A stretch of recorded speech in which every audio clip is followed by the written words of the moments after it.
Kung hindi mo siya dinimonyo, hindi niya iisiping ibenta ang lupa sa'yo. Tapos nilagyan mo pa ng interes ang utang niya! Wala na tayong oras. Kailangan na natin umalis. Nahihirapan ng kabayong yun sa pakikipaglaban sa mga abwak.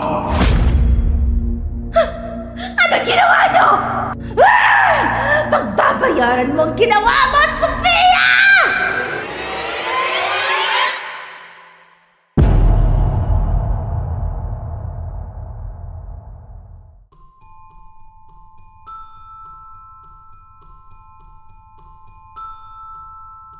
Hindi po ako naghahangad na yumaman, hukom, Your Honors.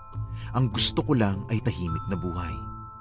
Hindi ko rin maintindihan kung bakit may mga taong sisirain ka para lang sila mapabuti. Hukom, umuwi ako ng probinsya matapos na matanggal ako sa trabaho dahil sa paninira ng isa kong katrabaho doon. Akala ko ay maiiwasan ko yun sa pag-uwi ko ng probinsya. Ngunit inggit at selos pa rin pala ng kapwa ko ang magbibigay sa akin ng kakatuwang karanasan. Sa tubuhan kung saan ako sunod na nagtrabaho, sinasalakay kami ng aswang. Hindi lang basta gutom na aswang kundi inggitera at selosang aswang. Your Honors, hukom, ako nga pala si Sofia at pakinggan niyo sana ang aking kwento.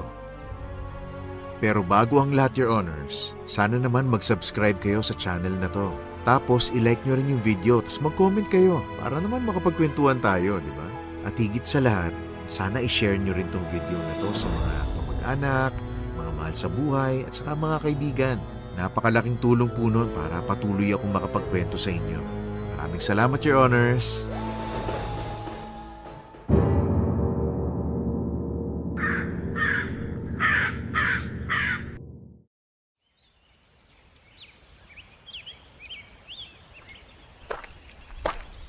Lola!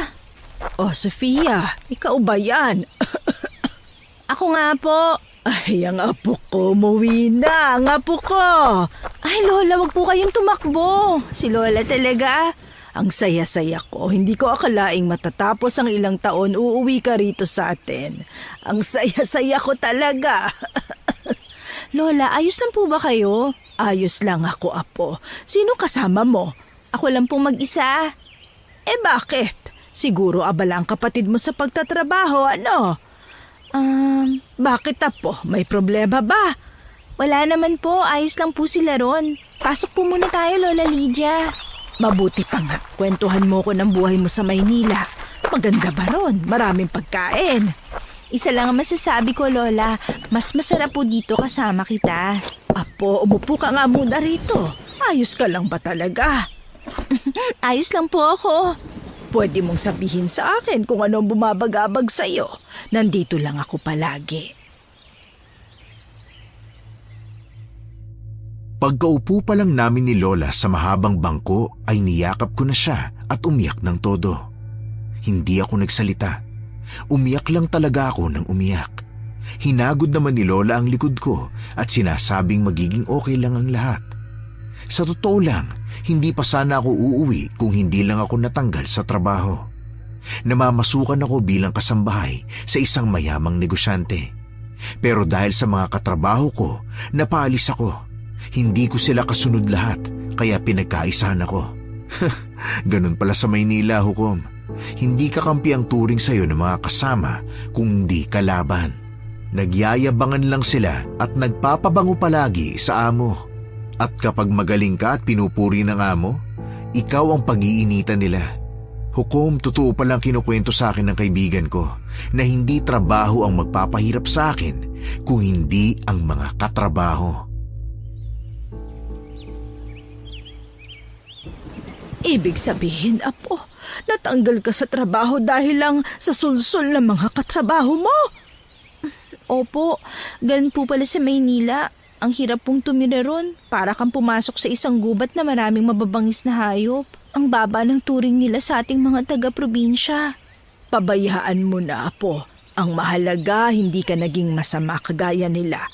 Sa mundong puro kasamaan ang nasa paligid, napakabuti pa rin ng Panginoon na hindi ka niya hinayaan. Isipin mo na lang na isa to sa plano ng Diyos para sa'yo. Kung hinayaan ka niya roon, baka naging masama ka na rin. Sila nga po itong panayang puslit na mga gamit ng amo namin kahit walang pahintulot. Tapos ako pa rin ang napagbintangan. Ano pong laban ko sa kanila na nagkakaisa? Bakit hindi ka umuwi sa kapatid mo? Ayoko po, Lola. May pamilya na si Kuya at saka ayaw ng asawa niya na may ibang tao sa bahay nila. Hindi naman po makapalag si Kuya kasi bahay po yun ng babae. Ay nako, simula nang mamatay ang magulang mo parang naiwan ka na sa ere. Parang baliwala na rin ang pangaral ko sa inyo na kahit anong mangyari, kayo dapat ng kapatid mo ang magkampihan. Dalawa lang kayo pero daig pa ninyo ang hindi magkapatid. Kaya pasensya na po, Lola. Pwede po bang dito na muna ulit ako? Hindi ko lang po talaga kayang tumira sa Maynila eh. Nalulungkot po ako ron. Ayos lang nga po. Kahit permanente kang tumira rito, walang problema. Masaya nga na nandito ka eh. Pasensya na po, Lola, kung hindi ko natupad ang pangako ko sa yung dadalhin kita sa Maynila para kumain sa mamahaling restaurant. Wala talaga akong kwenta, Lola. Abay, anong walang kwenta? Huwag mo sabihin yan. Ano ka ba naman? Mahalaga ka sa akin at masaya ako na nandito ka. Alam mo, sa totoo lang, baka nga may kasalanan din ako sa nangyari eh. Bakit po, Lola?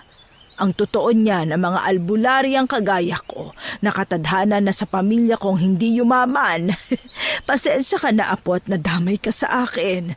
Huwag niyo pong sabihin yan. Ako po talaga ang may kasalanan eh. Hindi mo kasalanan. Ano ka ba naman, apo? Lola, huwag kang mag-alala. Gagawa po ako ng paraan para kahit papano makatulong sa inyo. Huwag mong isipin yun, apo. Makakahanap ka rin ng trabaho sa awa ng Diyos. Hukom, kahit anong sabihin ni Lola, hindi pa rin mawaglit sa isip ko na sisihin ang sarili.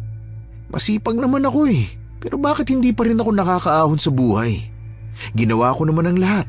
Pinagsikapan ko talagang makatapos kahit high school man lang para kahit papano magkaroon ako ng matinong trabaho. Hindi pa rin pala sapat yon dahil maging ang pagiging kahera, kailangan na graduate pa ng kolehiyo. Minabuti ko na lang na dito na lang maghanap ng trabaho dahil kahit papano ay malapit ako kay Lola. Hukom, akala ko tahimik pa rin ang lugar namin gaya ng dati. Nagkamali ako. Pagsapit ng gabi, nagising ako sa katok sa aming bahay. Paulit-ulit na katok ang ginawa nun, kaya akala mo sisirain na niya ang bahay ni Lola.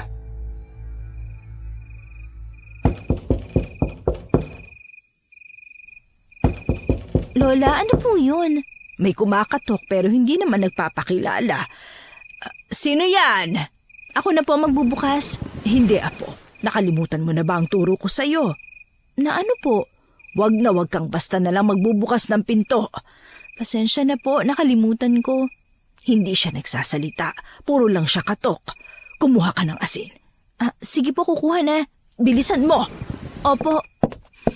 Sino ka? Ano kailangan mo? Lola, ito na po ang asin. Hawakan mo lang yan. Itong buntot paging ipanghahampas ko kung sakaling magpumilit siyang pumasok. Sino ka ba? Magpakilala ka nga!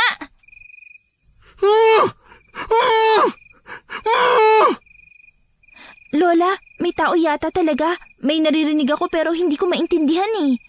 Hindi tayo nakasisiguro. Bubuksan ko ang pinto pero gusto kong kapag nakita mong pula ang mga mata, sabuyan mo ng asin. Naiintindihan mo ba? Lola, bakit pa po natin bubuksan kung hindi naman pala tayo sigurado? Hindi siya titigil at baka sirain pa niya ang bahay natin. Wala mag-aayos ng pinto kung sakali. Sandali lang po, Lola. Kinakabahan po ako eh. Huwag kang kabahan o matakot. Nandito lang ako, apo. Paano po tayo makakalaban kung sakali mang masamang loob yan? Huwag nyo na lang pong buksan. Ikaw ang nagsabing baka tao ito. Paano kung tao nga? Sinabi ko lang po yan pero hindi po ibig sabihin na buksan po ninyo. Basta maghanda ka, apo. Bubuksan ko na. Napakamot na lang ako sa ulo sa ginawa ni Lola Lydia. Hindi ko naman na siya mapigilan. Alam kong albularya siya at maraming pumupuntang tao sa kanya para magpagamot. Naalala ko rin noon na lapitin ako ng mga elemento at plano nga noong ipasa sa akin ang mga nalalaman niya, ngunit hindi pumayag ang mga magulang ko. Oo, hukom, may third eye ako nung bata pero nawala rin yun paglipas ng panahon. Marahang binuksan ni Lola ang pinto at nang makita ko ang nasa likod ng mga katok ay nasaboy ko ang asin. Sobrang dami ng nadakot kong asin. Nakita ko kasing namumula ang paligid ng mata niya. Puno siya ng sugat at butlig sa katawan at may 2 bukol siya sa ulo. Halimaw! Umalis ka rito! Layuan mo kami! Diyos ko, ilayo niyo po kami sa kasamaan! Sofia! Sofia, tumigil ka na, Apo! Lola, hampasin niyo na po ng buntot pagi! Teka, sandali lang, Apo. Akin na po, Lola. Ako na po ang papalo sa kanya. Apo, sandali lang! Ay, Halimaw! Umalis ka rito!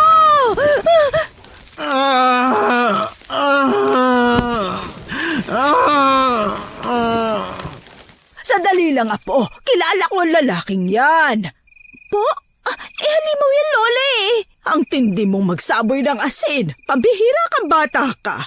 Gusto niyang pumasok! Christian, pumasok ka na nga. Christian? Kilala niyo po siya?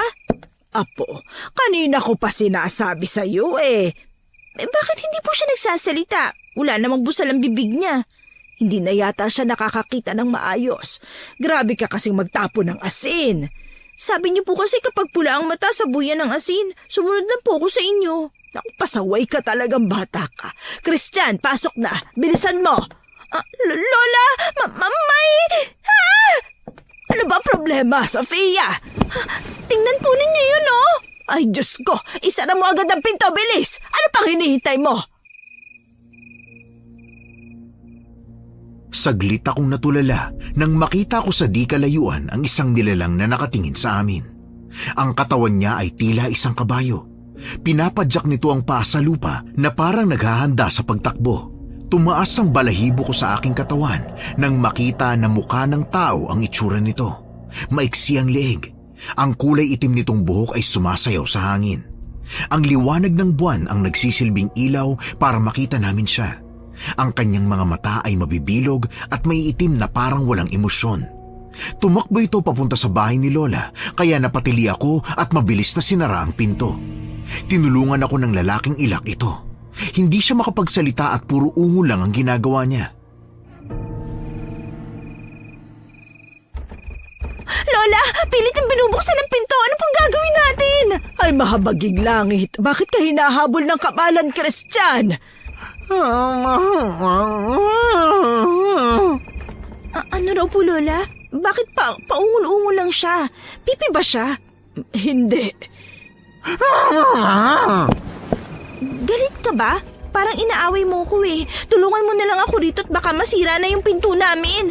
Huwag kayong mag-alala. Hindi niya kaagad masisira ang pinto natin. May mga proteksyon ng pinto at binta. Hindi pa natapos ni Lola ang sinasabi niyang proteksyon kuno sa pinto dahil imbis na dumaan sa pinto ay sinira nito ang dingding namin na gawa lang sa manipis na tabla. Nakita ko pang ginamit ng halimaw ang kanyang paa sa likuran para masira yon. Panay ang tili ko at saka nagsaboy ng asin sa kanya. Kung makikita niyo lang ang itsura niya, Hukom, siguradong matatakot din kayo. Ang katawan niya ay sa kabayo, tapos parang pinatong lang ang ulo ng tao sa kanya. Galit na galit ang itsura niya. Muntik na niya ako sipain nang umabante ang lalaking tinatawag ni Lola na Christian. Hinampas-hampas niya ng buntot pagi ang halimaw. Sa bawat hampas nito, umuusok at nalalapnos ang balat nito. Ang buntot nito ay biglang lumiwanag na parang nakasinding kandila. Lumayas ka sa tahanan ko sa ngalan ng makapangyarihang Diyos! Lisanin mo ang bahay namin! Ito kasing lalaking to, dinala pa rito ang halimaw na yan. Hampasin mo lang ng hampasin, Christian! Lola, tingnan po ninyo. Nagiging ginto ang kulay ng buhok niya. Kamalan, wala kaming intensyon na manira o manakit.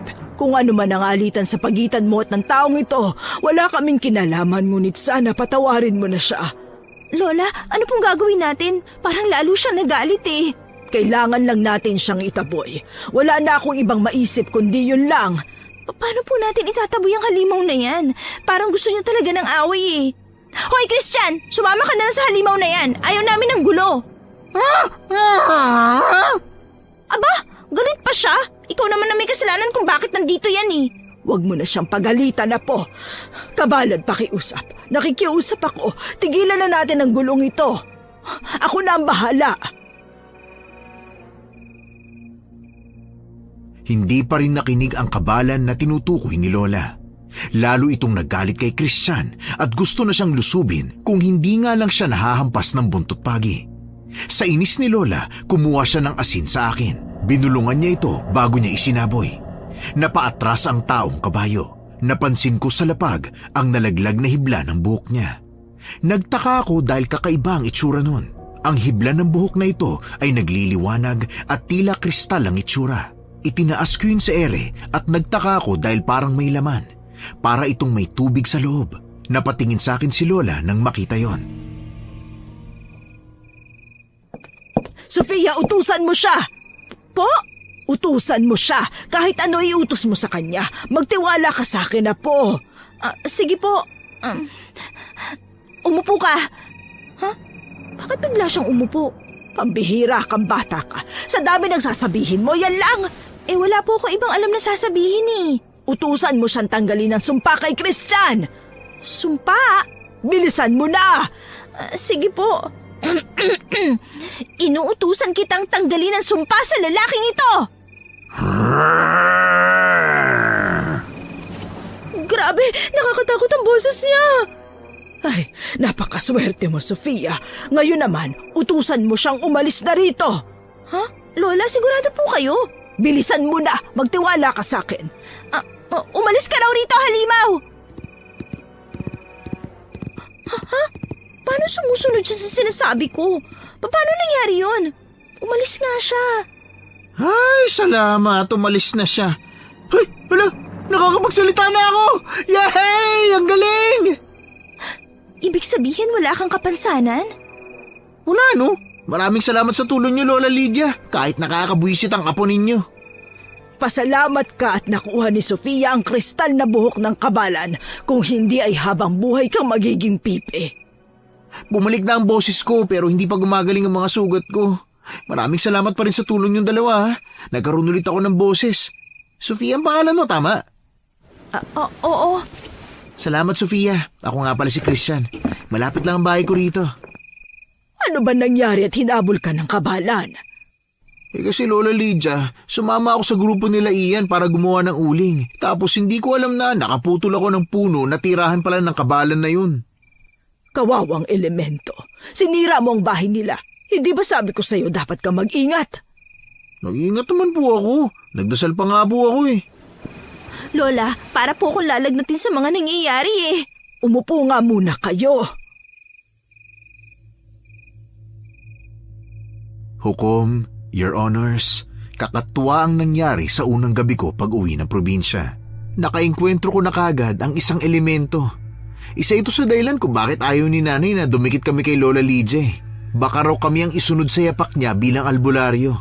Sa totoo lang, hindi kami naniniwala sa mga kagaya nila dahil alam kong Diyos lang ang may kayang magpagaling at magligtas.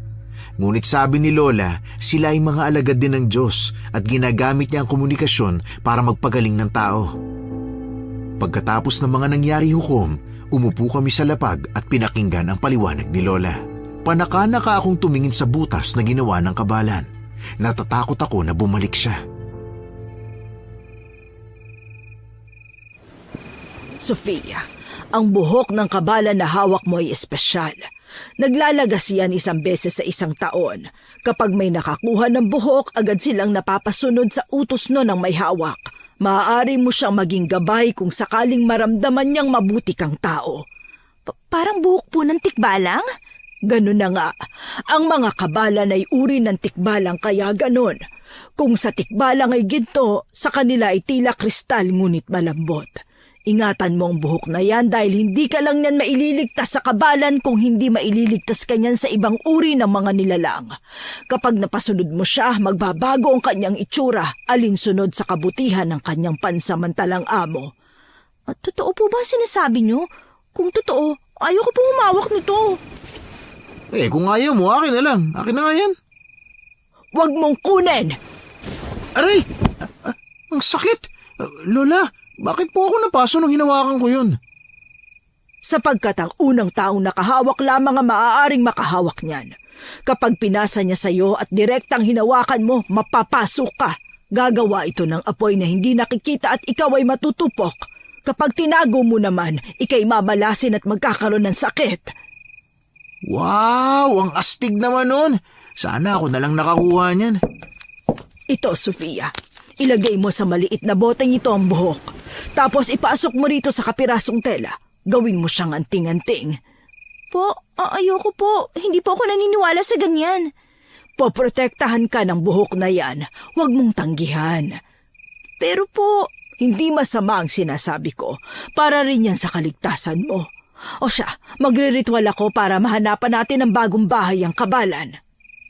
Kailangan pa po ba yun? Oo, kailangan. Pananagutan mo kaya siya nawalan ng tahanan. Ayusin mo dapat ang gusot na ginawa mo, Christian. Kumuha ka ng manok sa kulungan ng manok ko para ialay natin. Bukas ayusin mo ang bahay namin, ha? Opo, Lola. Pasensya na po talaga sa istorbo, ha? Tinanggap ko na lang ang utos ng lola ko. Araw-araw ko raw dalhin ang buhok ng kabalan. Pumayag na lang ako pero ang totoo ay hindi ko gagawin. Matapos ang ritual, dito na nagpalipas ng gabi si Christian. Ang sabi ni Lola bagong lipat daw ang pamilya nito sa aming lugar. Kinabukasan, inayos ni Christian ang butas sa bahay namin. Inaya niya rin akong pumunta sa asyenda para maghanap ng trabaho. Pumayag naman ako siyempre. Ayoko kasing maging pabigat sa lola ko. Alam mo, hindi ko alam na may apo pala si Lola Lydia na maganda. Christian, hindi uubra sa akin ang estilo mong ganyan. Ano estilo? Ikaw naman, masama na kagad ang iniisip mo. Una sa lahat, sumama ako sa'yo para maghanap ng trabaho, hindi para sa ganyan. Oo na, alam ko naman yun. Pero Sofia, maraming salamat nga pala ha. At tinulungan mo akong makaligtas laban sa kabalan na yun. Hindi ko intensyong tulungan ka kaya huwag ka magpasalamat. Aksidente lang ang lahat. Hindi, Sofia. Sa tingin ko, tadhana yun para magkita tayong dalawa. Diyos ko, kinikilabutan ako sa mga sinasabi mo. Umayos ka nga. Kapag hindi ako nakapagpigil, masasapa kita. Mukha lang ako hindi nananakit, akala mo ha. Oo, hindi na. Ikaw naman, masyado kang galit. Saan na ba tayo? Pupunta tayo sa bagong may-ari ng asyenda. Iba na pala ang may-ari ng asyenda na to. Marami palang nagbago sa probinsyang to. Ibinenta itong tubuhan ng dating may-ari. Alam mo ba kung bakit? Uy, atin natin lang to ha. Pero ang balita ko, kaya ibinenta to dahil sa palaging sinasalaki ng mga aswang. Ha? Aswang? Oo, aswang. Bakit? Hindi naman totoo ang mga aswang eh. Oh, naku po, hindi siya naniniwala. Ikaw nga tong apo ng albularyo. Dapat naniniwala ka. Hindi naman porke apo ako ng albularyo, naniniwala na ako. Maniniwala ka lang kapag nakakita ka, no? Kung makakita. Uy, sila Sabrina at Keng yun ah. Sino naman sila? Mga trabador sa tubuhan. Mga bagong salta lang din sila rito. Talaga? Kaya pala, mukhang mas maraming bagong salta rito. Hindi ko na nakikita ang mga dati kong kaibigan at kapitbahay. Ilang taon na ba nung huling uwi mo rito? Mga 3 taon na. Ah, kaya naman pala. Natural na may magbabago. Sabrina! Hoy, Sab! Keng! Ay, Christian, ikaw pala! Alam niyo, pinuntahan ko kayo sa bahay niyo, pero wala na daw kayo ron. Hiwalay na kami kay tatay. Ha? Ano ibig mo sabihin? Ginawa kaming bantay sa tubuhan. Pinayagan kami magtayo ng bahay sa asyenda. Kinuha lang namin tong mga damit. Ah, tulungan na kita. Ay, hindi. Kaya ko na to. May kasama ka yata. Magandang araw. Magandang araw din. Sabrina, ito pala si Sofia. Sofia, si Sabrina at Keng. Magkapatid sila. Sab na lang para maiksi. Hello, Sab at Keng. Pasensya ka na sa kapatid ko. Hindi talaga siya pala salita. Ah, bakit siya may hawak na karit? Pasensya na ako, natakot ka ha. Naghuhur na si Keng sa tubuhan. Ah, ibig sabihin nun, isa siyang trabahador. Oo, pero mukhang bata pa siya. Wala eh. Kung tumira ka sa lugar na to, alam mo kung gaano kahirap ang mabuhay sa ganitong lugar. Walang pinipiling edad ang pagtatrabaho. Pasensya na, nainsulto ata kita. Hindi, totoo naman ang sinasabi mo. Mauna na kami sa inyo ah. Teka, sandali, Sab. Sigurado ko bang naghahanap sila ng tauhan? Oo, kausapin mo lang ang katiwala para samahan kayo sa may-ari. Ayos. Sana magtagal kayo. Anong ibig mong sabihin? Malalaman mo rin ang dahilan. Paano, mauna na kami sa inyo Sige, kita-kits na lang tayo sa loob, ha? Hukom, sinundan ko ng tingin ang dalawang magkapatid. Lumingon pa sa akin si Keng. Nanindig ang balahibo ko sa paraan ng pagkakatingin niya. Hindi ko rin alam kung bakit. Hindi naman sana takot ako sa kanya. Ang totoo nga niyan naawa pa ako sa kanya. Sa tansya ko, mga 15 taong gulang lang siya. Pagkatapos nun, hinanap na namin ang katiwala. Kinausap yun ni Christian at sinamahan niya kami sa may-ari ng lupa. Nangangailangan ako ng kahera sa maliit na tindahan at mga maglilinis ng tubuhan. Makapal na kasi ang baging doon Kapag maganda ang serbisyo nyo, ayun pagbabantayin ko ng tubuhan. Ha? Talaga po? Oo, syempre. Tataasan kong sahod nyo kumpara sa iba. Iha, ikaw ang hahawak ng tindahan kasama ni Sab. Lahat ng utang ng mga trabahador, nakalista yun ha? Mukha namang mapagkakatiwalaan ka Opo, wag po kayo mag-alala. May karanasan naman po ako sa pagkakahera. Nung nasa Maynila po ako, ang amo ko may-ari ng convenience store kaya minsan kami ang nagkakahera. Pero dito walang machine ha? Mano-mano ang lista, maliban sa calculator syempre. Ayos ba yun sa'yo? Ayos lang ho. O siya, sige, magsimula na kayo. Simula noon hukom, nagtrabaho na kami sa may tubuhan. Doon ko nalaman kung bakit sila nangangailangan ng mga manggagawa.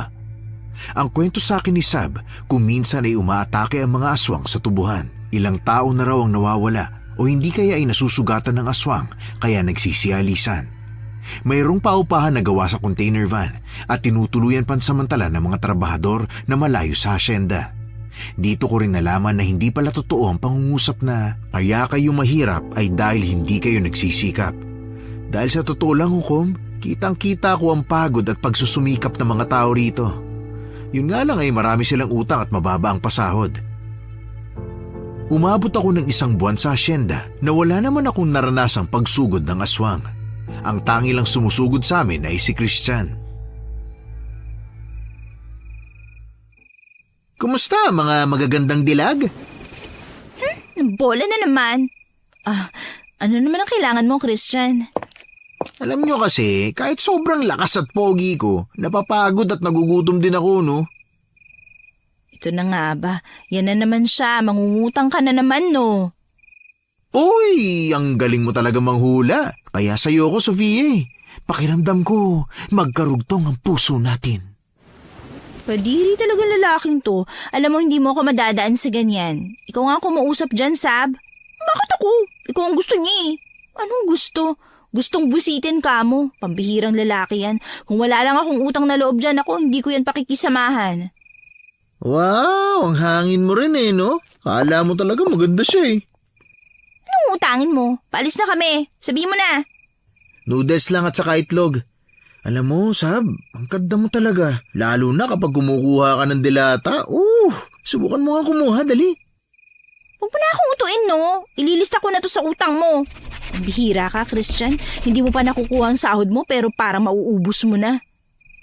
Ganun talaga ang buhay Yon, nabigyan din. May ulam na ang pamilya ko.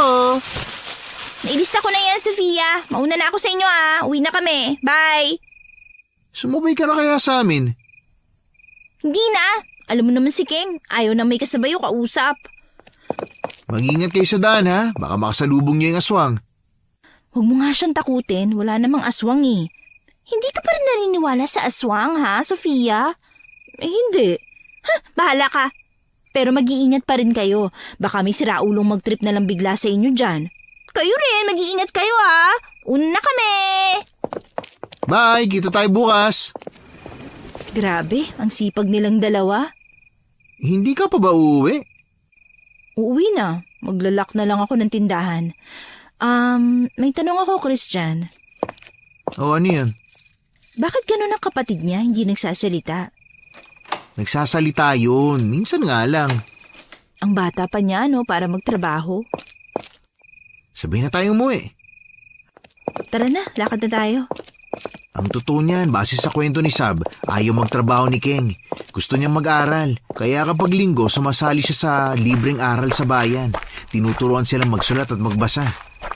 Grabing hirap talaga ng buhay sa probinsya na hindi tayo matulungan ng gobyerno. Balita ko nga eh. Ang laki ng utang ng tatay nila kay Sir Luisito.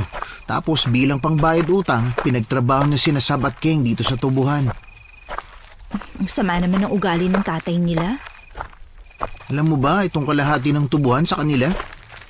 We, Oo nga, ang kaso, nalulong sa sugal ang tatay nila tapos may bisyo pa. Binigay na daw ng gobyerno ang tubuhan na to sa kanila. Sila kasi ang nagtatanim dito. Kaya nga, dahil sa tatay nila, ibinenta kay Sir Luisito ang lupain. Makikisaka na lang daw sila. Pabihira naman yan. Sumasakit ang ulo ko sa tatay nila, ha? Hukom, hindi mawala sa isip ko ang kwento ni Christian. Naawa tuloy ako sa sitwasyon nilang magkapatid. Kaya ako yung natanong sa kanya dahil nakita kong listahan ng pagkakautang ni Sab at Keng. Negative pa ito at pumalo sa 20 mil ang kulang sa utang nila. Habang naglalakad kami pauwi ay napahinto ako. Para kasing yumanig ang lupa. Napahawak ako kay Christian. Naramdaman mo ba yun? Oo, ang lakas masyado nun. Lumindol siguro. Sana nga lindol lang eh. Bakit? Ano ibig mo sabihin? Sana naman hindi yun abwak. Ha? Abwak? Ano yun? Isa yun ang uri ng aswang na gumagala rito sa atin. Sigurado ka? Oo, at ang mga abwak kayang sumisid sa ilalim ng lupa. Ano namang kabaliwan yan? Totoo nga kasi, ba't tayo mong maniwala? Eh kasi naman... Hukom, hindi ko na nadugtungan ang sinasabi ko nang muling gumalaw ang lupa. Sa sobrang lakas ng pagyanig ay napaupo ako. Nakita kong may papalapit sa akin na tila naghukay sa ilalim ng lupa. Napasigaw ako nang may umangat sa lupa. Isang halimaw na nagbabago ang kulay ng mga mata. Naging pula at nagiging dilaw ito. Nangangaliskis ang paligid ng kanyang mga pisngi. Ang kanyang dila ay nahati sa dalawa. Ang kanyang kamay ay may matutulis na kuko. Tila galit na galit ang itsura niya at nagtangka siyang kagatin ako. Mabuti na lang at nahila ako ni Christian palayo. Inangat niya ako at tumakbo kaming dalawa.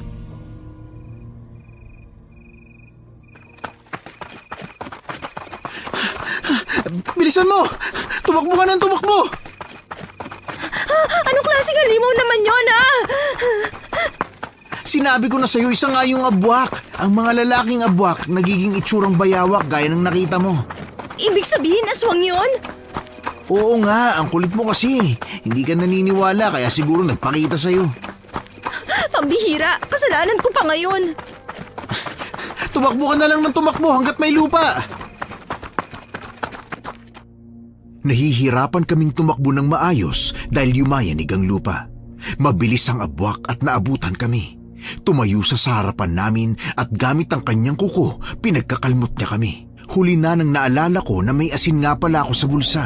Kaya nang mapaupo ako ay kumuha ko ng asin at isinaboy sa kanya. Umuungol siyang napalayo. Umangat naman ang tingin ko nang may uwak na paikot-ikot sa ibabaw ko. Lumipad ito pagbaba sa balikat ng abwak. Doon namin nalaman na hindi lang yun ordinaryong uwak. At saka nang tiningnan ko ang uwak, kulay pula rin ang kanyang mga mata. Kakaiba ang pakpak. Parang mga pinagsama-samang kutsilyo na kaunting pagkakamali mo lang ay masusugatan ka na. Tayo na ang susunod na biktima. Ano?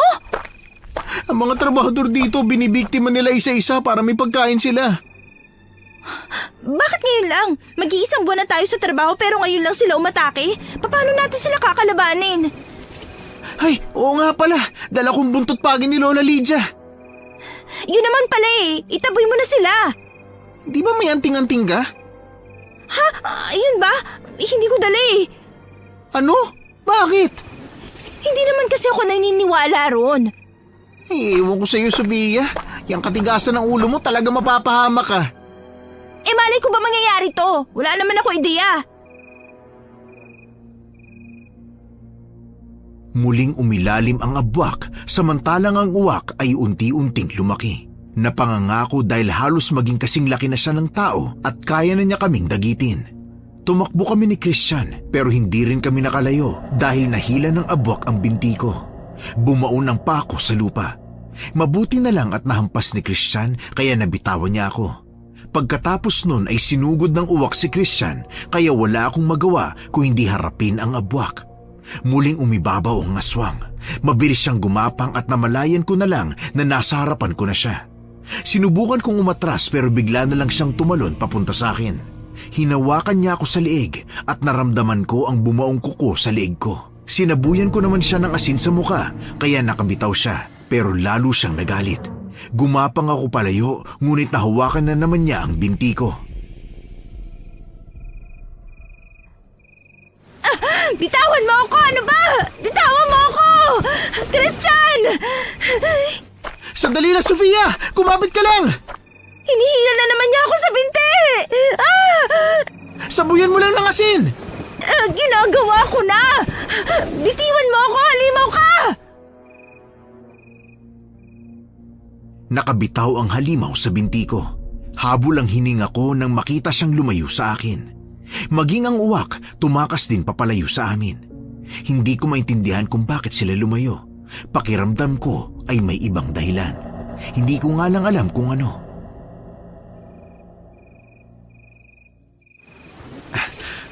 Ayos ka lang, Sofia? Ayos lang ako. Itatayo na ulit kita, ha?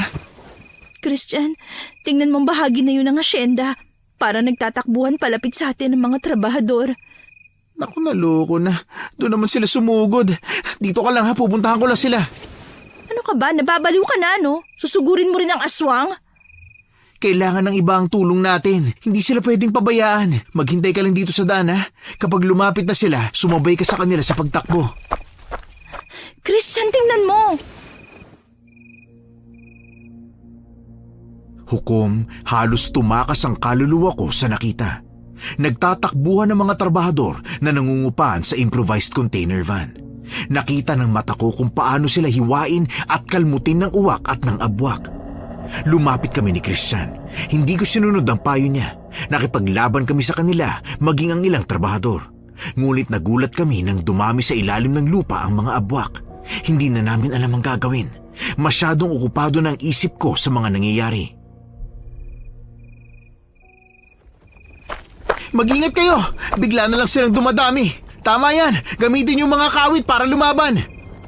Kanina lang dalawa sila. Maging alerto ka, Sofia. Baka bigla na namang sumugod ang aswang. Makakaligtas pa ba tayo dito? Baka dito na tayo mamatay. Huwag ka nga mag-isip ng negatibo. Walang mamamatay sa ating lahat. Hukom, gamit ang mga karit nila ay lumaban sila sa mga aswang. Samantalang ako ay panay saboy ng asin sa kung sinong lumapit sa akin. Natakot ako sa dami ng aswang sa paligid. Inisip ko sana ay may tumulong sa akin. Bigla na lang akong nakarinig ng pagtakbo ng kabayo maging ang halinghing nito. Nakita ko ang isang kabayong nagliliwanag na papalapit sa amin. Ang kanyang buhok ay kumikislap na para bang pinagsama-samang bituin sa langit. Ang dating maitim na mga mata ay naging luntian ng kulay. Nang mapatingin ako roon, para akong nasa kalawakan at lumulutang. Tumayo siya at tumambad ang makisig niyang pangangatawan. Lahat ng mga abwak na lalapit sa kanya ay kinakalaban niya. Nakatingin lang ako sa kanya habang nakikipaglaban siya. Sandali, kabalan niya na. Bakit tayo tinutulungan ng kabalan? Hindi ko naman dala ang buhok niya eh. Ko rin alam kung bakit pero nagpapasalamat ako na tinulungan niya tayo. Takang-takang mga trabahador sa nakita nila, oh. Kahit sino naman magtataka. Sandali, parang hindi yan kabalan, ah. Bakit parang ibang itsura niya? Mukha lang niyang hindi nagbago. Hindi ko rin alam pero natitiyak kong kabalan yan. Hukom, lumubog na naman ang mga abwak at umalis. Maging ang uwak ay umalis na rin. Natira lang ang kabalan. Lumapit ito sa akin at yumukod. Hindi ko alam kung anong gagawin. May hinihintay siyang gawin ko na hindi ko naman alam, kaya inutusan ko na lang siyang tumayo at umalis na. Nagpasalamat din ako sa tulong niya. Bumalik na ang mga trabahador sa kanilang inuupahang container van. Samantalang kami naman ni Christian ay umuwi para sunduin si Lola para tulungang manggamot ang mga trabahador. Matapos nun ay umuwi na rin kami. Alam mo, Lola, nagulat kami kasi biglang dumating ang kabalan. Iyon ang pwede mo magawa kapag hawak mo ang mahiwagang buhok ng kabalan. Pero Lola, hindi ko naman po dala ang buhok eh. Ha? Paano mo natawag ang kabalan? Hindi ko rin po alam. Basta nangyari, humiling ako sa isip na sana may tumulong sa amin. Tapos dumating siya. Ha? Nakakapagtaka. Hayaan mo na. Ang mahalaga niligtas ka niya. Sa susunod dalhin mo ang buhok. Sinabi ko na yan sa'yo na dalhin mo, di ba? Wala naman po kasi sa isip ko na ganun ang mangyayari. Gayon, alam mo na may aswang na gumagala rito. Dapat kang maniwala. Nabigla po talaga ako, Lola, kasi para silang sumisisid sa ilalim ng lupa.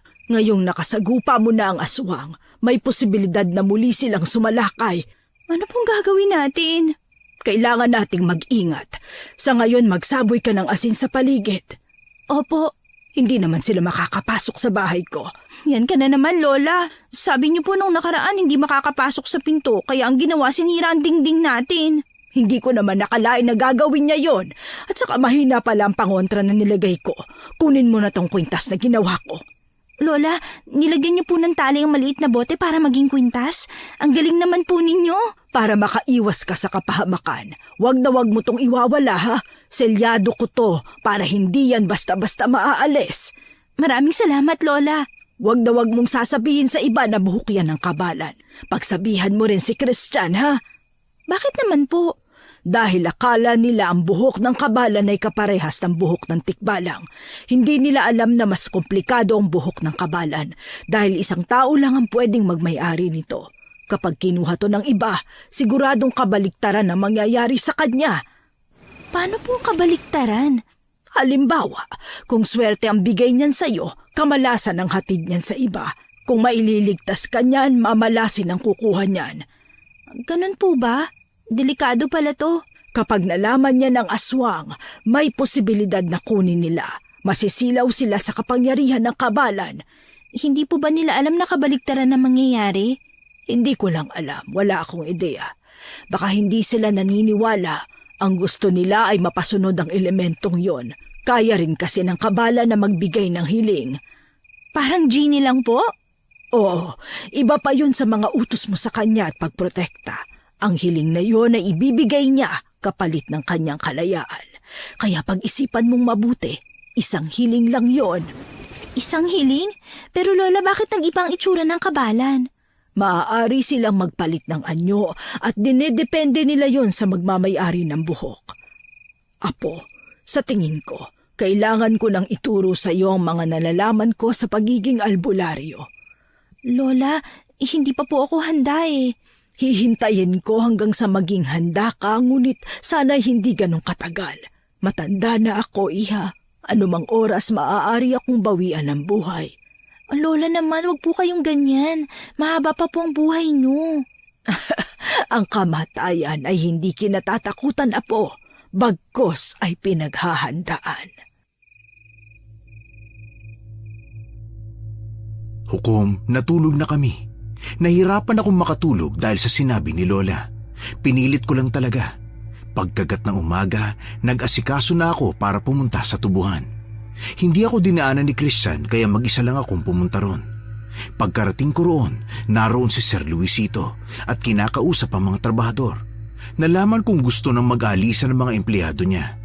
Sinubukan niyang pigilin pero ang ilan ay desidido na talaga. Ngunit nang sabihin niya ang tungkol sa mga balanse o pagkakautang ng mga ito, ay wala silang nagawa. Napansin ko si Christian kasama ang dalawang magkapatid na sina King at Sab.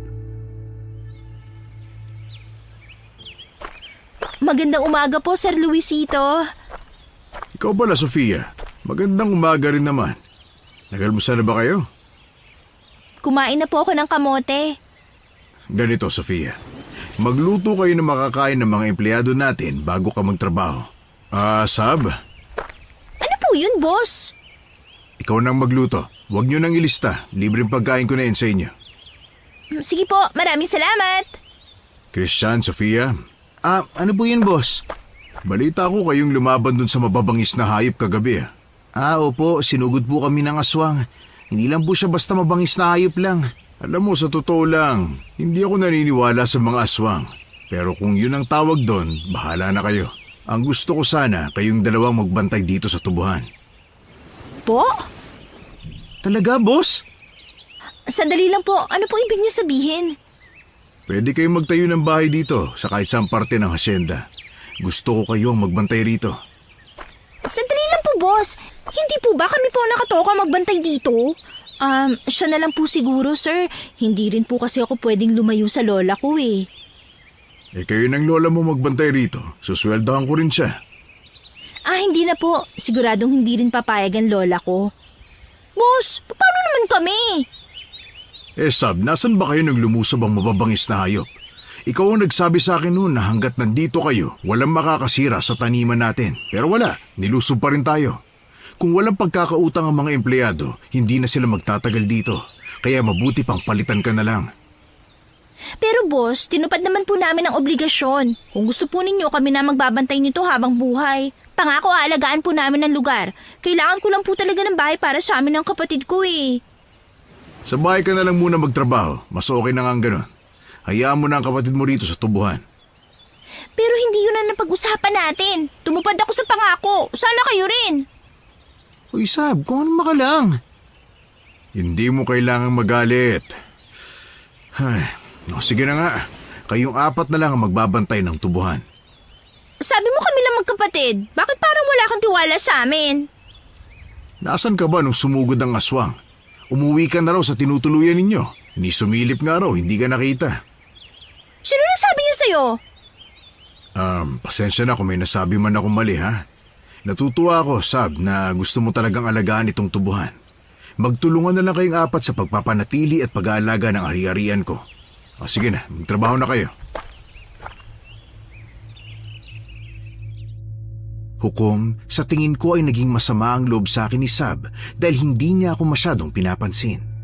Isang tanong, isang sagot na lang siya. Hindi naman ako pumayag na tumira sa tubuhan, pero nagbabantay pa rin naman ako.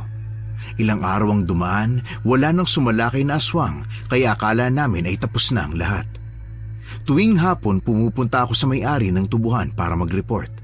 Bukas kasama ako sa magpapasahod sa mga tao. Ginawa kasing linggo-linggo ang sahod.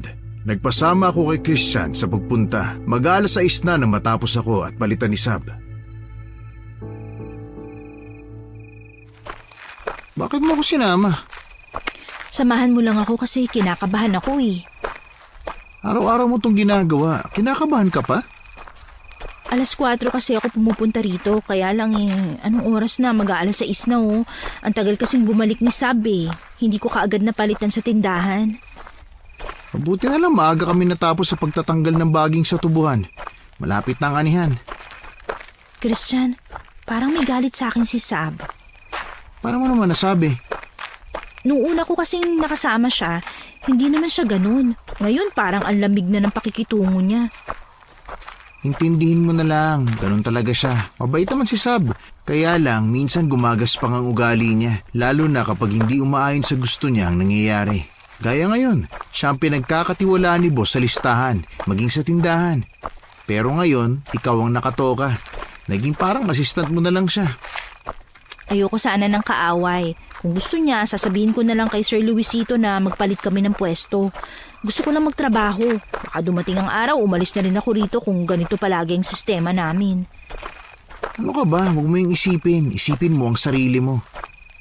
Ayoko kasi na may nagagalit sa akin. Mahirap magtrabaho sa lugar na marami kang kaaway. Kahit hindi naman ikaw ang pasimuno, mahirap pa rin pumasok na may galit sa'yo. Bukas kakausapin ko si Sab tungkol dyan. Uy, wag na. Huwag ka na makisali. Oh, bakit naman? Huwag mo na isipin yon. Ako na lang makikipag-usap sa kanya kung sakali. Ay, sabi mo eh. Basta ikaw ang bahala. Basta kapag kailangan mo ng tulong, nandito lang ako. Manonood kapag nagsabunutan kayo. Pambihira ka talaga, Christian. Akala ko pa naman aawat ka. Alam mo, hindi dapat inaawat ang mga taong nag-aaway kasi lalo lang silang mag-iinit. Ewan ko sa'yo. Diyan ka na nga. Uy, huwag mo nga akong iwan. Ikaw naman, no, hindi mabiro. Uy, Sofia! Nasa iyo yung lampara. Madilim sa daan.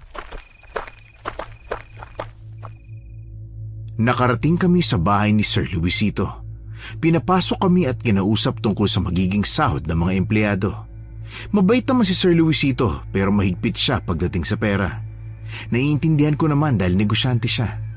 Maganda ang bahay ni Sir Luisito. Pag-amin niya sa amin, pinarenovate lang daw niya ang bahay na ito. Nung bata pa ako, ang alam ko na nakatira rito ay pamilya Bautista. Nakikita ko na lang ito mula sa labas pero ngayon lang ako nakapasok. Sofia, sa iyo ko na ipinagkakatiwala ang pagpapasahod sa mga empleyado. Ang listahan, may kopya ka naman, di ba? Opo, sir. Sige, simula ngayon, ikaw ang magiging tagabantay at sekretarya ko sa tubuhan, ha? Po? O bakit? Ayaw mo ba? Hindi naman po sa ganun, kaya lang po, paano po sinasab? Siya po ang namamahala sa pagpapasahod, hindi po ba? Ang trabaho ko lang po, ilista ang mga utang nila at i-report ko kapag malapit na ang sahod. Huwag mong isipin si Sab. At saka, nagtutulungan naman kayong dalawa. Mas kampante ako sa iyo kaysa sa kanya. Pero po, Ano, ayaw mo ba? hindi naman sa ganun, pero... May dagdag sa sahod kapag pumayag ka. Tanggapin mo na, Sofia. Kailangan mo rin ng pera. Maiintindihan naman ni Sab yun, panigurado. Sige na nga po, papayag na po ako. Mabuti naman. Christian, tulungan mo siya, ha? Wala pong problema, sir. Sofia, tanong ko lang. Ano yung umiilaw sa leeg mo? Yung kwintas mo ba? Ito po ba? Bigay lang po ng lola ko. Patingin nga ako. Medyo iangat mo ng konti. Ito po, oh. Ang ganda naman yan. Parang kristal pero mukhang gelatin sa lambot. Ano raw ba yan? Ano po? Anting-anting daw po yun, sabi ng lola niya. Anting-anting? Naniniwala pa rin kayo sa mga ganong kagamitan? Yung lola ko po naniniwala pa rin. Ang ganda no? Para siyang diamante na kristal na, ewan ko, basta maganda siya. Nagniningning. Kanina ko pa nga siya napapansin Kapag gumagalaw ka, nag-iiba ang kulay niya. Minsan kulay asul na parang kalangitan. Kung minsan naman kulay puti. Kapag gusto mo ibenta yan, sa akin mo ibenta ha. Nangongolekta kasi ako ng mga interesanteng bagay. Hindi po. Pagagalitan po ako ng lola ko. Naku boss, malabo pa sa tinta ng pusit ang gusto mo. Protection daw po yan ni Sofia sa masasamang elemento. At saka yan daw ang nagdadala ng swerte sa kanya. Ano ka ba? Ang ingay mo naman. Ganun ba? O siya sige, hindi ko na yan pag-iinteresan. Hindi naman sa pinagtatabuyan ko kayo ha, pero umuwi na kayo. Bukas maaga kayong pumunta rito ha? Sige po sir, una na po ako. Palabas na sana kami nang makarinig kami ng uwak. Umalingaw-ngaw ang ibon at pagtigil ng tunog. Sumunod ang malakas na hampas ng hangin. Bigla kaming napatras. Muling sumigaw ang ibon kaya napatakip kaming lahat ng tenga. Maging ang mga gwardya sa bakuran ay hindi kinaya ang tunog. Nabasag ang mga bintana, vase, maging ang babasagin at magandang chandelier. Namatay ang mga ilaw at tanging ilaw lang ng lampara namin ang nagsilbing liwanag. Kasunod noon ay ang malakas na kalabog sa bandang likuran namin. Ano bang nangyayari? Guard, silipin nyo nga ang paligid. May tunog din na nanggagaling sa kusina. Hoy Sofia, nagliliwanag ang kwintas mo pero naging pula siya. Ang buhok ng kabalan. Bakit kaya? Pasensya na kayo ha. Hindi rin namin alam ang nangyayari. Pero huwag kayong mag-alala. Pinapacheck ko na sa mga gwardya. Narinig niyo po ba yung huni ng uwak? Sa tingin ko po hindi lang yung pangkaraniwang uwak. Parang hindi pangkaraniwan. Ibig mo bang sabihin baka abwak yun? Abwak? Yung ba'y sinasabi nilang sumasalakay sa tubuan? Pero bakit naman sila sasalakay rito? Hukom, nakarinig kami ng mahinang pag-angil sa bandang likuran, kaya lumingon kami.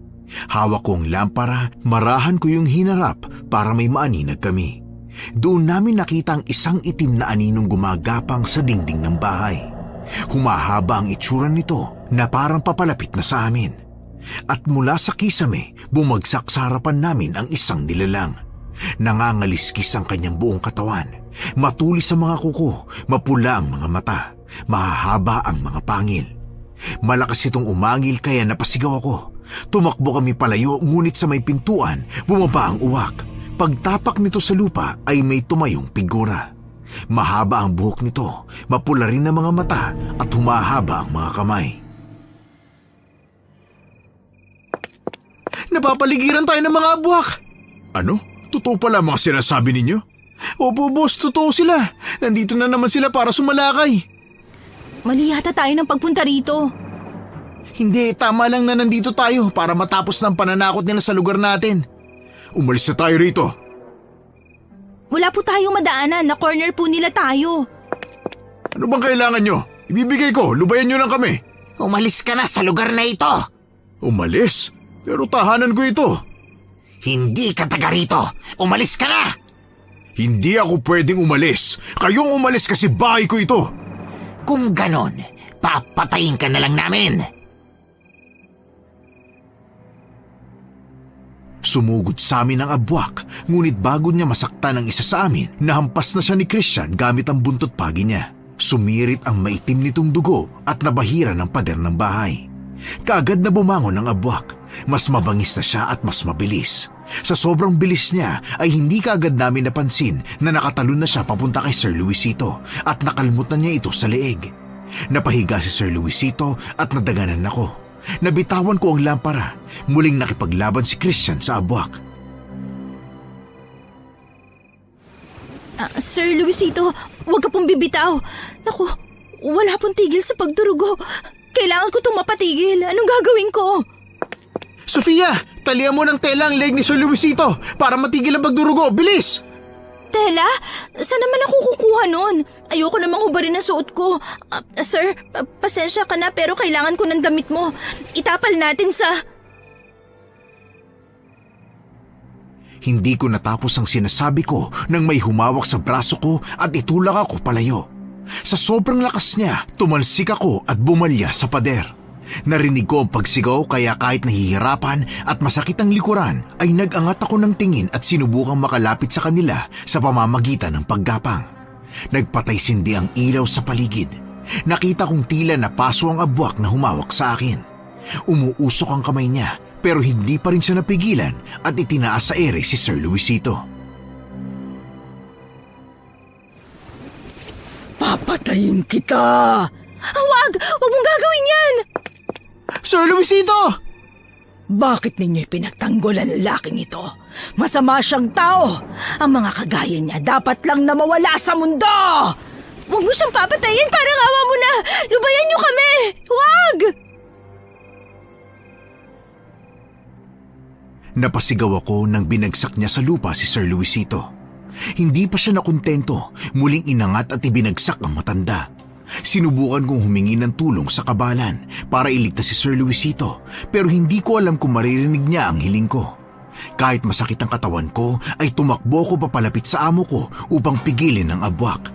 Tumalon-talon ang kasama niyang lalaking abwak. Nagtataka kaming napatingin sa kanya at maging ang kasama niyang abwak ay ganun din. Hangal! Sementado ang bahay na ito. Hindi ka lulubog! Pasensya na. Ha? Ibig sabihin sa lupa lang talaga lumulubog ang mga abwak. Nakakapagod ka na! Muling naglaban ng dalawa, ngunit sadyang malakas si Christian kumpara sa kalaban niya. Sinubukan ng babaeng abwak na ilabas si Sir Luisito, pero hinawakan ko ang paa ni Sir para hindi siya makuha. Naghilahan kaming dalawa. Sinubukan ding manlaban ni Sir, pero kahit anong gawin niya ay mas malakas pa rin ang abwak. Humiyaw ang abwak, kaya kaming tatlo ay napatakip ng tenga. Halos mabingi na ako sa sigaw niya.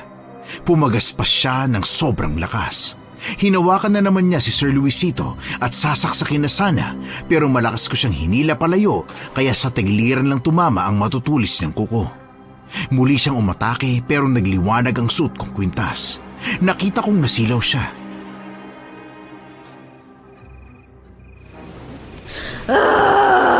Nasisilaw ako! Hindi ako makakita! Ang galing! Natatakot siya sa liwanag ng kwintas. Tunay ngang proteksyon ang bagay na to. Kailangan kong mailayo na si Sir.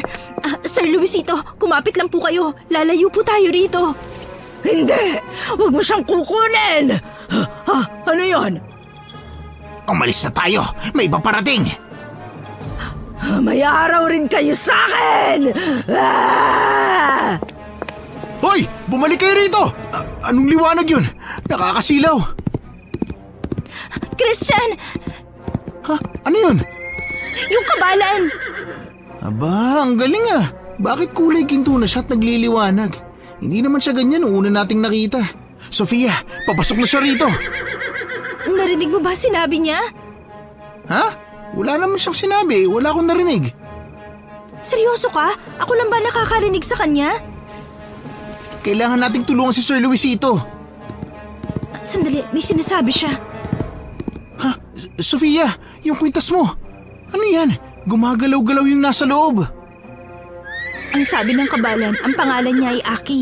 Tutulungan daw niya tayong madala si Sir Luisito kay Lola. Sandali, bakit kay Lola? Wala na tayong oras para itanong pa yan. Kailangan na nating magmadali. Ang sabi ni Aki, sumampa raw tayo sa likuran niya. Oo nga no. Dahil sa kabayo siya, pwede tayong makarating na mas mabilis. Buhatin na natin si Sir. Bilisan mo na. Ito na nga eh. Kabalan, pati na tayo ha. Pasensya na sa ginawa ko sa bahay mo. Ay, nakikipagkwentuhan pa talaga eh. Umayos ka nga. Nagsitakbuhan ang mga kabalan. Isinampa namin si Sir Luisito sa likuran nito. Nung una ay natatakot pa ako sa itsura ng kabalan, pero nagbago ang mukha niya at umaliwalas. Ang kanyang balahibo ay naging puti at samantalang ang kanyang buhok ay naging kulay abo. Nang makasampa kami ay bigla itong tumalon sa bakuran ng bahay. Naging dahilan yun para makabitaw si Christian at mapahawak sa buntot ng kabalan. Mabilis itong tumakbo at kahanga-hangang naiiwasan ang mga harang sa paligid. Nakakaawa nga lang si Christian kasi nakakaladkad siya. Nang makarating kami sa bahay ay agad kong ginising si Lola. Pinapasok niya kami at ginamot si Sir Luisito. Nagpasalamat ako sa kabalan. Tumango ito at tumakbo pabalik sa gubat. Ipahid mo lang tong dahon na may langis sa leeg mo. Tiyak akong gagaling yan. Maraming salamat, Aling Lydia. Pasensya ka na kung pinagdudahan kita. Akala ko kasi hindi mo ako mapapagaling. Kanina halos hindi na ako makapagsalita pero ngayon parang wala lang nangyari. Magpasalamat ka sa Diyos. Ginamit lang niya ako para mapagaling ka. Pero siya ang may dahilan ng lahat. Salamat din sa Diyos at nakilala ko kayo.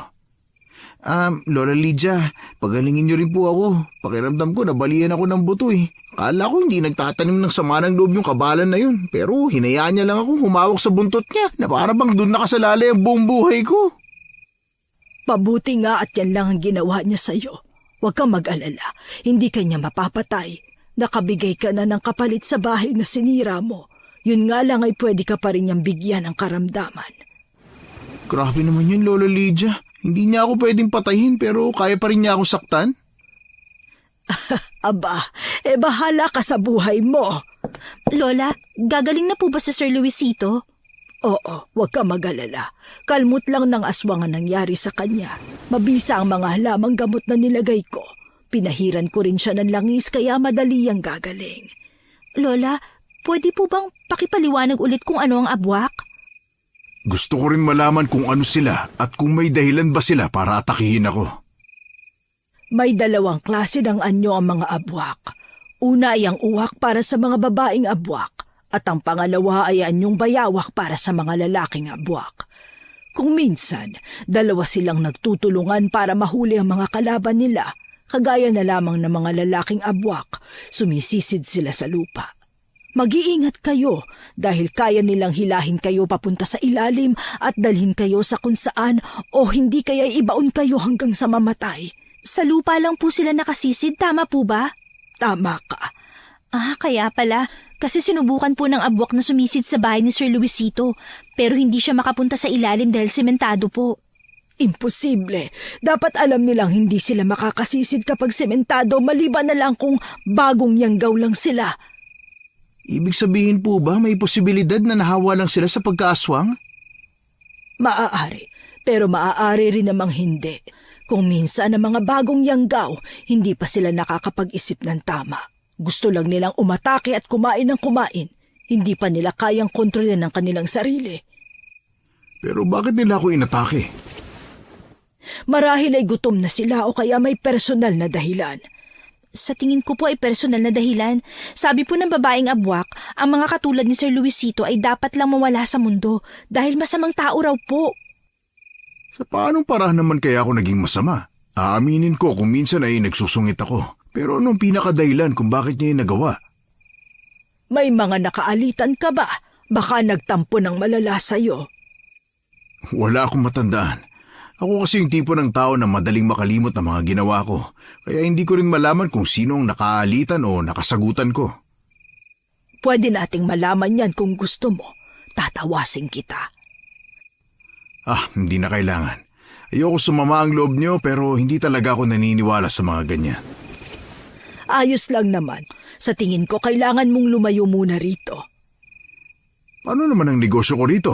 Mahirap naman ang gusto mong ipagawa. Paano rin kita matutulungan kung ganyan ka mag-isip, Aber? Boss, sa tingin ko, maganda kung ipatawas mo na para alam natin kung sino. Hindi ko makikita kung sino ang taong yon, pero kaya kong ilarawan kung sakali. Lola, sa tingin ko, may balak talaga ang dalawang abwak na yun na patayin siya. Yung paghampas niya kay Sir, galit ang nakita ko.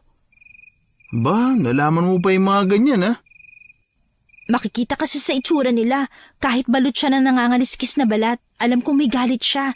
At saka nung tumingin siya sa akin, parang galit din ang nakita ko. Sige na boss, ipatawas ka na namin. Para kahit papano, may alam tayo kung sino yun. Sige na nga, kayong bahala. Titingnan natin kung ano ang lalabas sa tawas. Dahil sa pagpupumilit namin, napilitan si Sir Luisito na magpatawas. Kumuha ako ng palangganang may tubig. Pinatakan yun ng langis ni Lola. Bumubulong niyang sinindihan ng kandila. Mayroon siyang sinasabi pero hindi ko maintindihan. Matapos siyang magdasal ay pinatak niya ang kandila sa palanggana. At doon ay may hugis na nabuo. 2 tao, isang lalaki at isang babae. Base sa nakikita ko, ang lalaki ay may dalang karit samantalang ang babae ay may nunal sa itaas na parte ng labi. Isa lang ang naisip kong kamuka ng lumabas na tawas. Pero hindi ako sigurado kaya hindi ko na sinabi.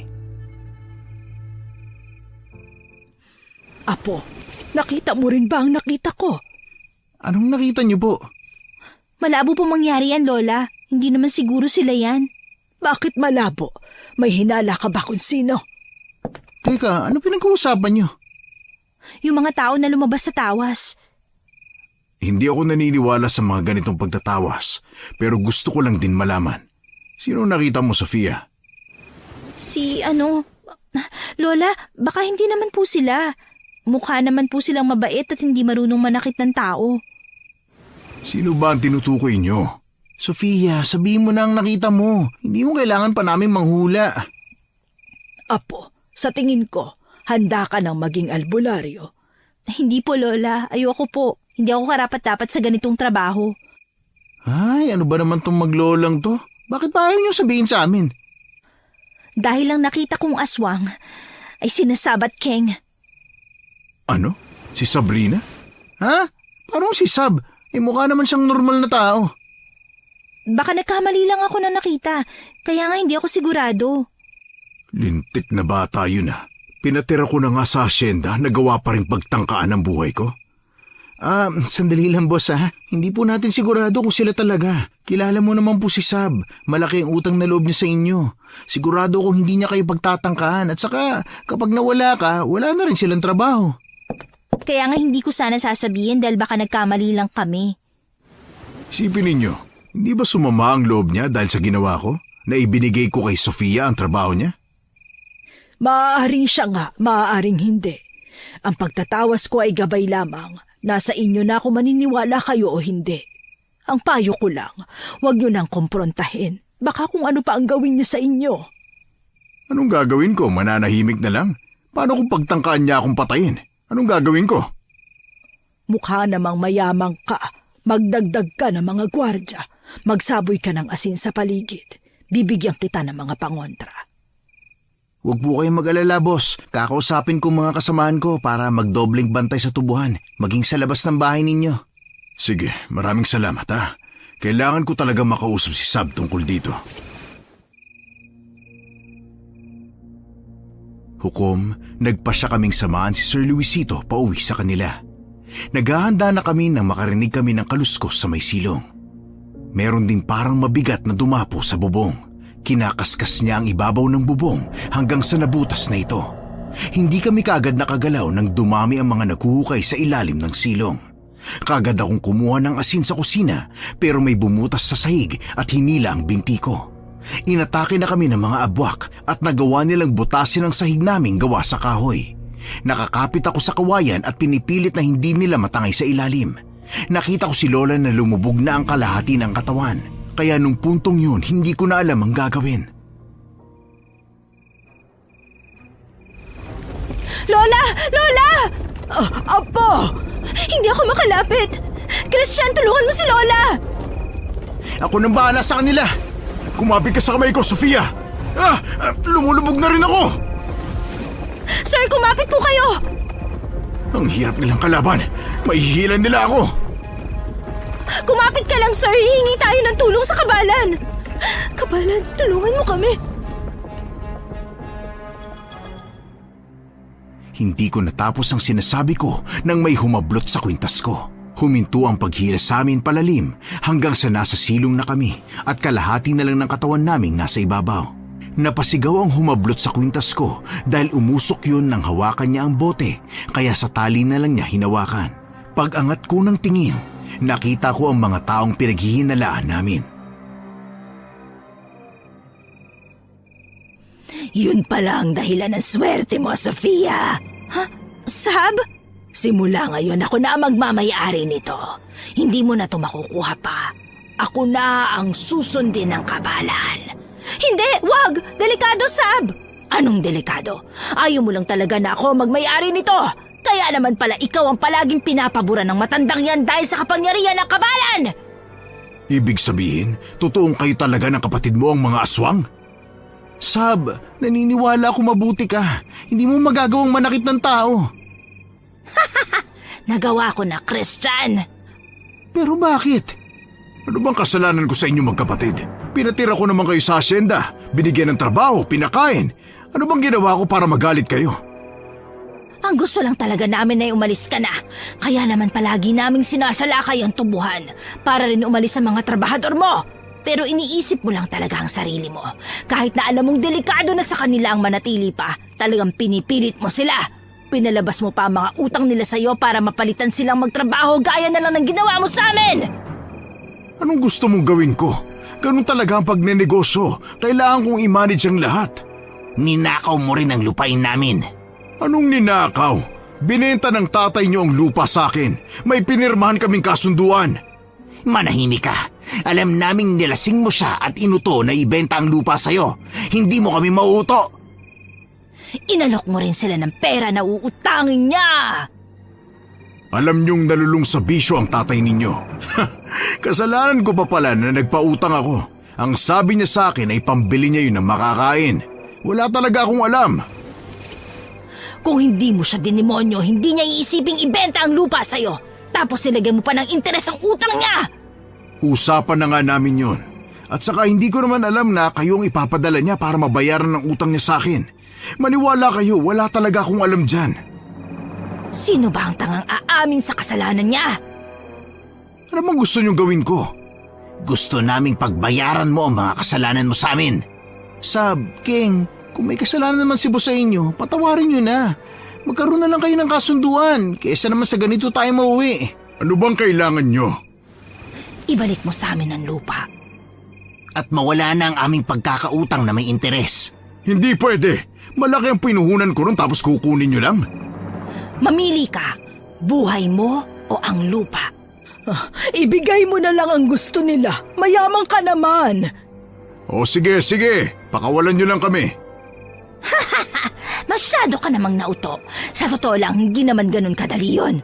Paano naman kami makakasigurong tutupad ka sa pangako mo? Ano ba talagang kailangan nyo? Pati kami dinamay nyo. Paano hindi kita idadamay? Inagaw mo ang trabaho ko sa tubuhan! Hindi ko naman kasalanan yun. Sumusunod lang ako sa inuutos sa akin. Itigil na natin to, Sab. Isa ka pa, Christian! Bakit palagi siya ang kinakampihan mo? Tayo ang magkaibigan, di ba? Masama bang maging kaibigan ko rin siya? Ako lang ang dapat na kaibigan mo! Ang simple lang ng mga kinatatampo mo. Aabot pa tayo sa ganito, Sab. Kung gusto mo siya, edi sa'yo na. Hindi na ako makikipag-usap sa kanya. Grabe ka naman, ganun-ganun lang yun, Sofia. Ang tindi mo pala. Kesa naman magkaroon ako ng kaaway dahil lang sa'yo. Umiiwas na nga ako eh. Pwede bang iahon niyo na ako rito? Nangangawit na ako. Masyado na ako matanda para makisali pa sa away bata ninyo. Ang sakit na ng likod ko! Manahimik kayo. Ang dadaldal nyo, naririndi na ako! Ate, hindi natin sila pwedeng buhayin. Alam na nilang aswang tayo.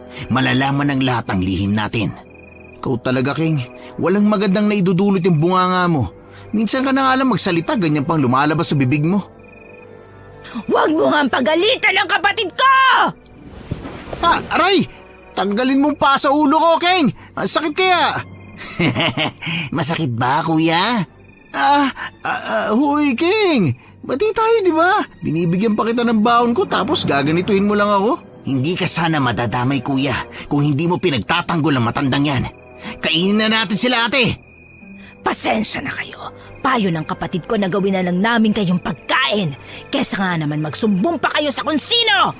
Maawa ka naman sa amin, Sab. Hindi solusyon ang pagpatay. Sofia, dapat naiintindihan mo ang nararamdaman ko. Gusto lang naman naming mabuhay. Para mabuhay, kailangan naming mag-alay ng buhay. Isipin mo na lang isa kang daga at ako naman ang leon. Ganon lang talaga ang buhay, Sofia. Ang sama ng ugali mo. Talagang gagawa ka ng kasamaan para lang mabuhay. Ate, sa akin mo ipaubaya ang katawan ng babaeng yan. Ako ang kakain ng laman loob niya. Hindi! Huwag apo ko! Ako na lang ang kunin nyo! Huwag na siya! Kung gusto mo, kayong dalawa na lang ang kainin ko. Sab, Keng! Maawa naman kayo sa amin! Gagawin ko ang lahat para lang sa kapatid ko. Kaya kung gusto niyang kainin kayo, ibibigay ko yun sa kanya! Mga walang iya kayo. Hindi kayo marunong tumupad sa usapan. Ang sasama ng ugali ninyo. Hindi kami magiging ganito kung hindi mo sinamantala ang pagiging ignorante namin. Kayo talagang mga mayayaman. Pilit binabaw ng mga mahihirap hanggang sa malugmok kami! Patawarin niyo ako. Hindi ko sinasadya. Huli na ang lahat. Lumulubog ako! Boss! Boss, kumalma ka lang! Ililigtas kita! Aray! Tanggalin mo sabi ang paa mo sa ulo ko eh! Anong magagawa ng kagaya mong nakabaon din sa lupa, ha? Bago ka mamatay, Sofia, ipakita mo sa akin kung paano mo natatawag ang kabalan. Balita ko, kaya niyang magbigay ng kahilingan para lang makalaya sa pagkakatali sa'yo! Ha? Paano mo nalaman yan? Sabi nga nila, may tenga ang lupa, may pakpak ang balita. Marami akong paraan para malaman. Ngayon, tawagin mo na siya! Hindi ko alam. Nasa iyo ang hibla ng buhok niya. Bakit hindi ikaw ang tumawag? Dahil nakatali pa siya sa'yo. Huwag mo akong linlangin, Sofia. Kung ayaw mong mauna sa hukay ang lola mo! Huwag ang lola ko! Pakiusap! Apo, hayaan mo na ako! Huwag mo siyang sundin! Tatawagin ko na! Susubukan ko siyang tawagin! Hukom, inutusan kong dumating ang kabalan sa bahay namin. Sinusubukan ko ang lahat ng paraan. Medyo matagal siya bago dumating. Naramdaman ko na lang ang pumailan lang na malakas na hangin. Narinig ko rin ang pagtakbo ng kabayo.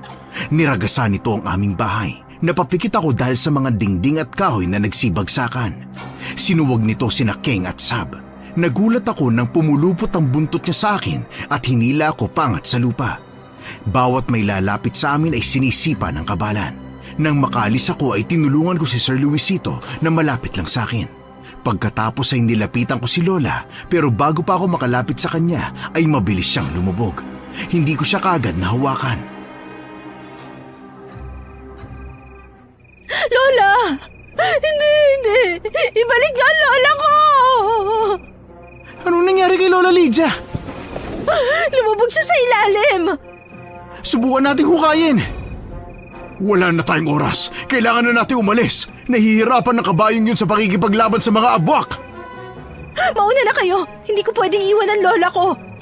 Pero lumubog na siya sa ilalim. Umalis na kayo kung gusto nyo! Hindi tayo aalis! Tutulong tayo sa pakikipaglaban! Hay, bahala kayo dyan. Aalis na ako. Sofia, sige na! Kaya mo yan! Ayoko! Mamamatay tayo rito! Kung kinakailangan kalad ka rin kita, gagawin ko! Huwag mong sayangin ang sakripisyo ni Lola! Hinila ako ni Christian palayo. Bago kami lumabas, kinuha ko pa ang garapon ng asin sa kusina at siya naman ay dinampot ng buntot pagi sa sahig. Ginabayan kami ng kabalan palabas ng bahay. Doon ay sinalubong kami ng mga abwak. Maraming uwak na nasa ibabaw namin at panakanakang sinusugod kami. Umiiyak ako habang nagsasaboy ng asin sa kanila. Hinahanap ko si Sab pero hindi ko siya matagpuan. Hanggang sa narinig ko ang pagtawag sa akin ni Lola.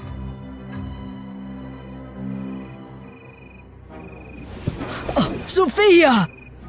Si Lola yon! Lola, nasan ka? Ayun si Lola Sofia, kasama si Sab. Nakamba matulis niyang kuko sa matanda. Mukhang balak niyang patayin. Walang yaka, Sab! Huwag kang duwag! Bitawan mo ang lola ko! Ano ko, tanga? Bilisan mo. Utusan mo ang kabalan na tumigil na! Bitawan mo muna ang lola ko! Hindi ikaw masusunod dito, Sofia. Tawagin mo, papatayin ko ang lola mo! Tinawag ko si Aki at pinatigil siya. Sinipa niya papalapit sa amin ang kapatid ni Sab. Hinayaan naming lumapit ang lalaki sa kanya. Ngayon humuling ka na! Ano? Hindi ba mawawala ang bisa ng pagsunod niya sa'yo kapag nakahiling ka na kapalit ng kalayaan niya? Hilingin mo sa kanya maging amo niya ako. Ano? Ayoko! Hilingin mo na o mamamatay ang lola mo! Wag, Apo! Wag mo siyang sundin! Tumigil ka! Huwag mong hayaang mapunta sa kanya ang kalaban. Magiging kawawa lang yan sa kanya. Hindi pwede, Lola. Mas gusto kong iligtas ka kaysa sa kabalan. Ano pang hinihintay mo? Humiling ka na! Nakakausap ko lang siya sa isip. Ako lang ang pwede niyang kausapin.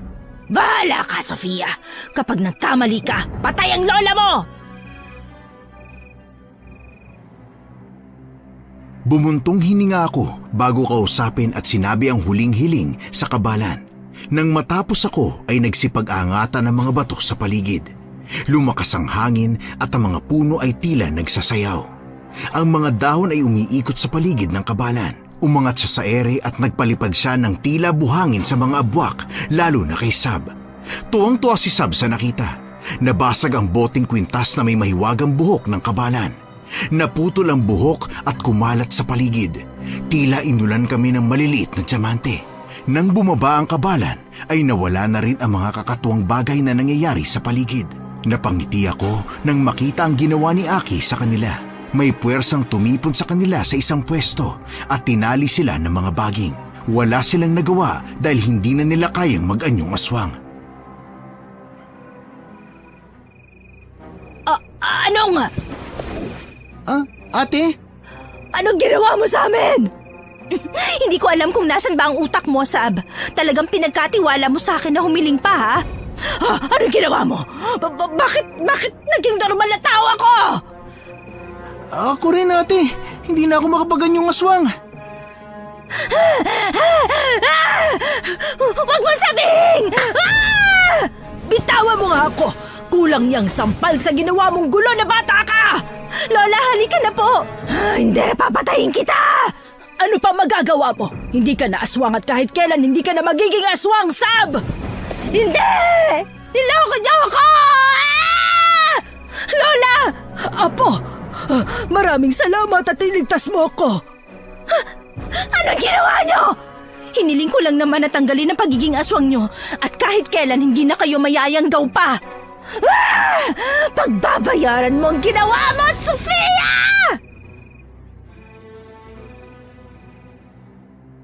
Nagpasalamat ako kay Aki at sinabing malaya na siya. Ngumiti siya at tumango.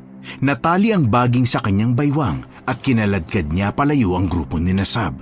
Narinig ko pa ang tili at hiyawan nila. Napangiti na lang ako sa nangyari.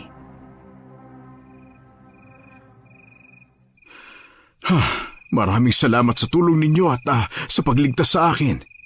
Wala naman po akong ginawa. Silang dalawa lang ang kumilos. Walang anuman po. Ang mahalaga hindi na sila makakapaminsala pa. Gusto kong tumanaw ng utang na loob sa inyo. Kahit ano gagawin ko. Ha? Talaga boss, kahit ano? Oo, Ano ka ba, Christian? Tumigil ka nga. Biro lang naman, baka sakali lang ito naman. Wala pong problema. Okay lang po, sir. hindi. Gusto ko talagang tumanaw ng utang na loob. Sige na, kahit na ano. Kung ganun, sana po taasan nyo na ang pagpapasahod sa mga empleyado. Seryoso ka? Yun ang hiling mo? Opo, at sana rin, wag po ninyo samantalahin na mahihirap. Sa totoo lang, naiintindihan ko ang pinupunto ni Sab, pero mali pa rin ang ginawa niya. Sa kahit anong aspeto, ang paghihiganti ay masama. Sana po wag na ninyong abusuhin ang mga mahihirap na kagaya namin. Hindi ako nag-aabuso. Pasensya na talaga. Kung yan ang gusto mo, gagawin ko. Kung gusto mo pa nga hindi ko nasisingilin ang balanse nila. Oo, gagawin ko yun. Maraming salamat po. Apo, pasensya ka na at hindi kita na ipagtanggol. Ang mahalaga, Lola, wala pong namatay sa ating lahat. Marami pang mga ganyan na makakalaban mo sa mga susunod na panahon. Kaya magandang maging handa ka. Lola, ituro niyo po sa akin ang lahat ng nalalaman niyo para kung sakaling may kailangan ng tulong, may kaalaman ako. Apo, natutuwa akong handa ka ng matuto. Simula nun, naging maayos na ang pagpapasahod sa mga empleyado sa tubuhan. Doon pa rin ako nagtatrabaho at naging bantay na kasama ni Christian. Tuwing linggo naman ay tinuturuan ako ni Lola ng mga kaalaman niya sa pag-aalbularyo. Nagpaturo ako dahil baka dumating ang araw na may mga ilangan sa akin at makatulong ako. Hukom, Your Honors, kakaunti na lang ang naniniwala sa amin dahil sa makabagong panahon. Pero sana ay mag-ingat pa rin ang lahat dahil hindi nawawala ang mga panganib sa paligid. Hindi natin alam kung tao pa ba makakausap natin o alagad na ba ng dilim.